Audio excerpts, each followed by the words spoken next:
Setelah itu silakan kalian nanti ajukan pertanyaan. Tujuan pembelajaran pada materi ini yaitu: 1. Siswa dapat menerima ketentuan sholat jamaah dan qashar. Yang kedua, meyakini kewajiban sholat dalam berbagai keadaan. Yang ketiga, menghayati nilai-nilai positif dari sholat jamaah dan qashar. Yang kelima, memahami ketentuan sholat jamaah dan qashar dan sholat dalam keadaan berbagai keadaan. Selanjutnya, kalian dapat memperagakan sholat jamaah dan qashar. Dan kalian dapat mempraktekkan bagaimana jika sholat dalam kendaraan misalnya, atau dalam keadaan sakit. Baiklah, tadi kalian sudah melihat gambar yang ibu perlihatkan tadi. Siapa yang ingin mengajukan pertanyaan? Kalau ke Jakarta kan saya jauh. Bagaimana dengan sholatnya? Ya, baik, itu ada pertanyaan dari kelompok B. Nah, jadi bisa kita selesaikan dengan kita tahu apa pengertian sholat jamaah dan qashar. Jadi kalau misalkan kita pergi jauh ke Jakarta atau ke Surabaya yang memakan waktu lama dan jaraknya lebih dari 80 km, maka sholatnya dapat kita jamaah dan kita qashar. Pengertian sholat jamaah. Jamaah adalah apa? Apa jamaah artinya? Kalau jamaah mengumpulkan berarti apa? Yang dikerjakan dalam satu waktu yang Nah, jadi jamaah itu mengumpulkan. Jadi mengumpulkan dua sholat menjadi satu sholat. Jadi dilaksanakan dalam satu waktu. Misalkan tadi kata Sona mau ke Jakarta, sedangkan Jakartanya macet misalkan, atau di jalannya jauh, bisnya tidak bisa berhenti. Jadi bisa duhur disatukan dengan asar, atau maghrib disatukan dengan isya. Apa yang sholat yang tidak bisa disatukan dengan yang lain? Subuh. Jadi subuh tidak bisa dijamaah, ya, kecuali duhur dan asar dan maghrib dan isya.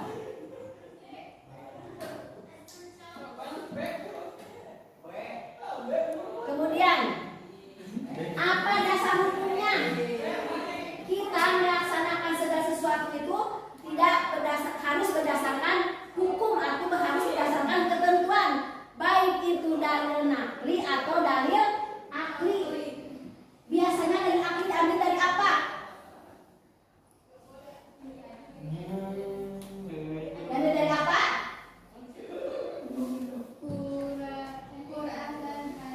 Diambil dari Quran dan hadis. Quran dan hadis.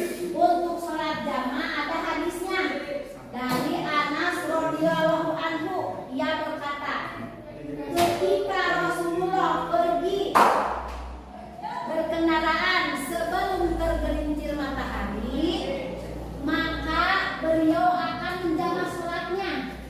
Jadi menjama sholat duhur dan asar. Tetapi jika beliau berangkat setelah tergelincir matahari, maka beliau akan sholat apa dulu? Duhur. Nah, itu dasar hukum daripada menjama sholat. Jadi dari hadis Rasulullah Shallallahu Alaihi Wasallam. Jamaah dan qashar itu bisa dilakukan atau diperbolehkan apabila ada syaratnya. Apa saja syaratnya?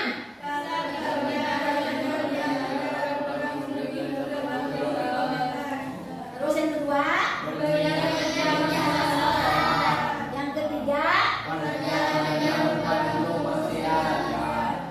yang keempat, yang kelima, nah, jadi Allah memberikan keringanan atau rukhsah kepada kita untuk kita menjama atau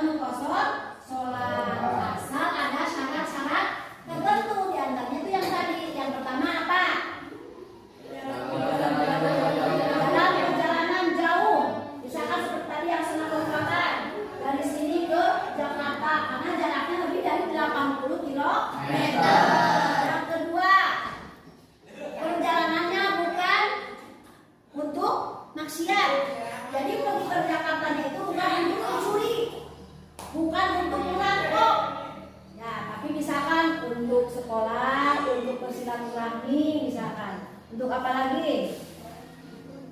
Menengok orang sakit atau pergi ke kerabat atau saudara atau mau pergi bekerja, berdagang boleh. Apalagi? Harus niat menjamak. Jadi dari awal harus ada niat bahwa saya akan menjamak sholat. Jadi misalkan dulu sama asar, nanti saya akan menjamak sholat dulu sama asar dilakukan pada waktu asar misalkan. Nah kemudian bila sedang sakit, misalkan begini, dokter mengingatkan pasiennya jangan kena air berlebihan misalkan. Jadi harus pada waktu tertentu saja. Nah, misalkan boleh melakukan tayamum. Kemudian misal sakitnya parah sehingga tidak bisa banyak bergerak.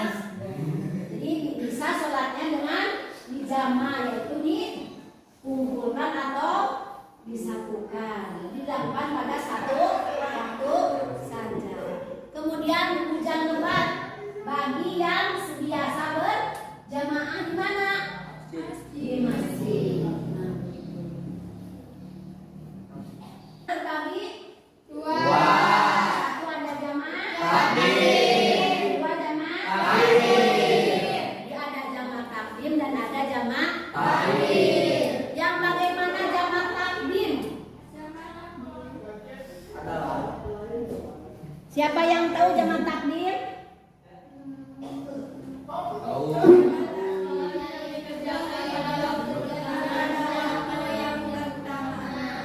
Jamaah takdim adalah sholat yang dikerjakan pada waktu yang pertama. Misalkan dilakukan pada kemudian apalagi dikerjakannya kapan? Nah, jadi jamaah takdim itu sholat yang dikumpulkan yang dilakukan pada waktu yang pertama. Misalkan duhur dan asar berjamaah yang dilakukan pada waktu duhur. Maghrib dan isya dilakukan pada waktu maghrib. Yang kedua apa? Jamaah takdim itu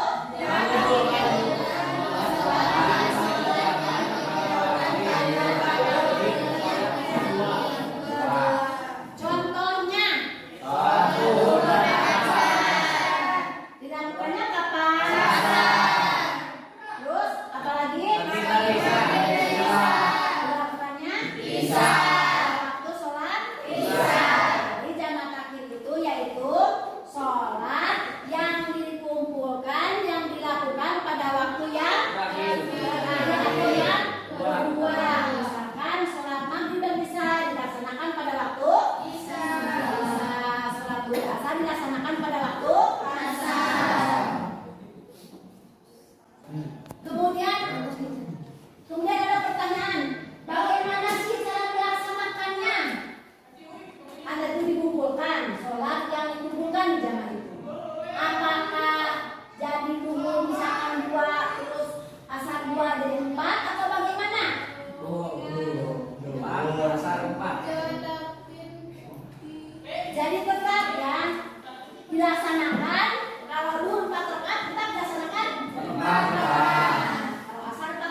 Nah, jadi hanya isanya saja yang dapat dikosor. Jadi hanya 3 waktu sholat yang dapat dikosor, yaitu Zuhur, asar, isya.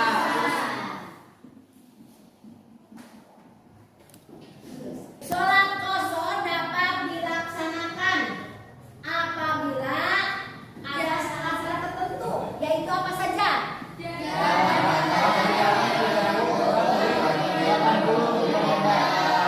Terus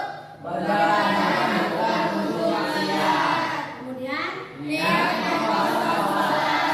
itu syarat-syaratnya yaitu jarak perjalanan lebih dari 80 km. Kemudian perjalanannya bukan untuk manusia, kepada Allah. Kemudian apalagi niat mengqashar salat.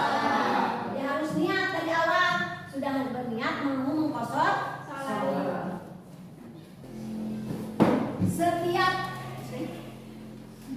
Setiap perbuatan tentu harus ada dasar hukumnya yang kita pegang. Termasuk tadi sholat jamaah, yaitu ada hadisnya.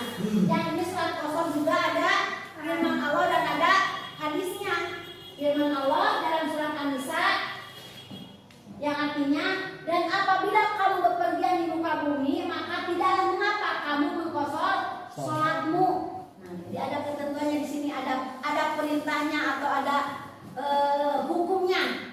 Kita tidak semata-mata mengerjakan sesuatu kecuali ada dasar hukumnya, yaitu dari akli dan dalil nakli. Nah, ini dalil naklinya. Jadi jika kita bepergian, maka kita boleh mengqashar sholat atau meringkas sholat. Misalkan zuhur dari 4 rakaat jadi 2 rakaat, asar dari 4 rakaat menjadi 2 rakaat. Dan kemudian boleh kita menggabungkan keduanya antara jama dan qashar. Yang disebut jama qashar. Ada jama qashar takdim dan ada jama qashar takhir.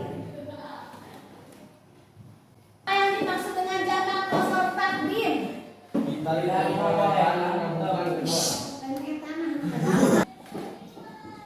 Kita diperbolehkan menjama dan mengqashar sholat asal ada syarat-syarat tertentu.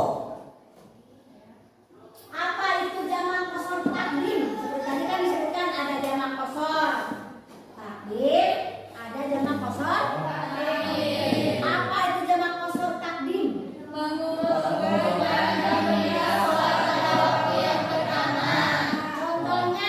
Sholat asar, zuhur, tiga, asar, asar, zuhur, 2 rakaat, asar, 2 rakaat, dilakukan pada waktu zuhur.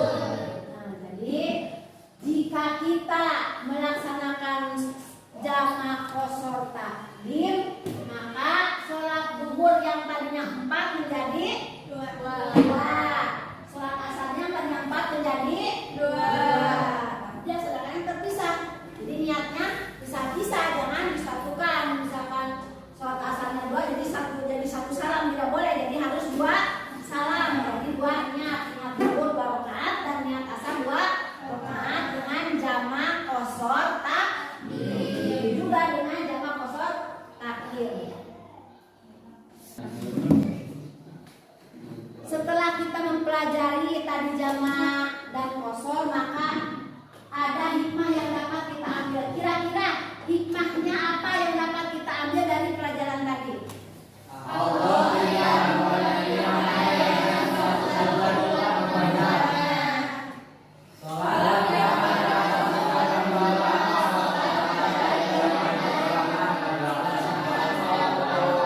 dalam apapun. Jadi Allah tidak membebani umatnya. Jadi ada keringanan-keringanan dan rukhsah yang diberikan Allah kepada kita. Silakan setiap kelompok menarik kesimpulan dari tema hari ini dan mempresentasikannya tiap kelompok. Nanti silakan kelompoknya berdiri, kemudian bacakan apa yang menjadi kesimpulan daripada materi hari ini. Silakan kelompok A tentang pengertian jama dan kosor. Pengertian sholat jama. Jama menurut bahasa mengumpulkan. Jama menurut istilah menggabungkan atau mengumpulkan dua sholat fardu yang dikerjakan dalam satu waktu yang dibolehkan atau syariat Islam. Dasar hukum dari Anas radhiyallahu anhu, ia berkata, Rasulullah SAW apabila berangkat menuju perjalanan sebelum tergelincir matahari, beliau terkirkan sholat zuhur ke waktu asar. Kemudian beliau turun berhenti untuk berjamaah. Sholat keduanya zuhur dan asar jika matahari telah tergelincir. Sebelum beliau berangkat, beliau sholat zuhur dahulu, kemudian naik kendaraan. Hadis riwayat Bukhari Muslim. Syarat menjamak sholat dalam perjalanan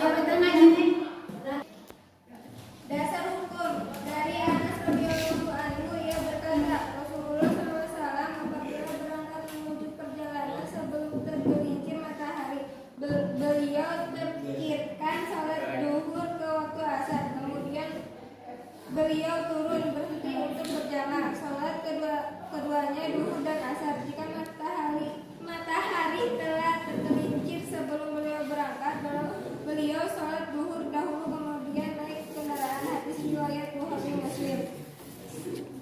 Syarat menjamak sholat: 1. Dalam perjalanan yang berjarak kurang lebih 10 km. 2. Berniat menjamak sholat. 3.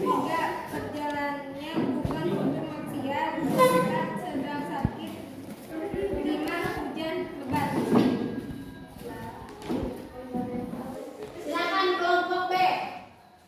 Macam-macam sholat jamak. Jamak takdim, jamak takhir. Jamak takdim yaitu sholat yang dikerjakan pada waktu yang pertama. Contohnya maghrib dan isya dilaksanakan maghrib, zuhur dan asar dilaksanakan zuhur.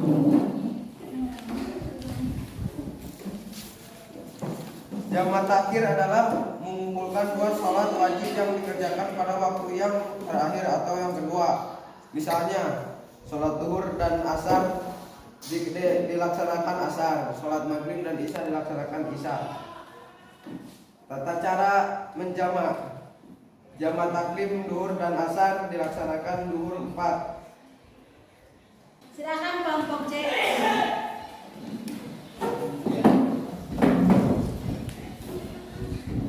Syarat qasar: 1. Jarak perjalanan yang ditempuh kurang lebih 80 km. 2. Perjalanan bukan untuk maksiat. 3. Niat mengqasar sholat. Qasar artinya meringkas atau memendekkan. Qasar yaitu memendekkan atau meringkas sholat fardu yang 4 rakaat menjadi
berada dalam situasi apapun kita berada. Nah, demikianlah tema hari ini dan materi hari ini. Semoga kita semua senantiasa diberi kesehatan agar kita dapat melaksanakan pembelajaran lagi di lain hari. Mohon maaf, tidak apa-apa. Assalamualaikum warahmatullahi wabarakatuh.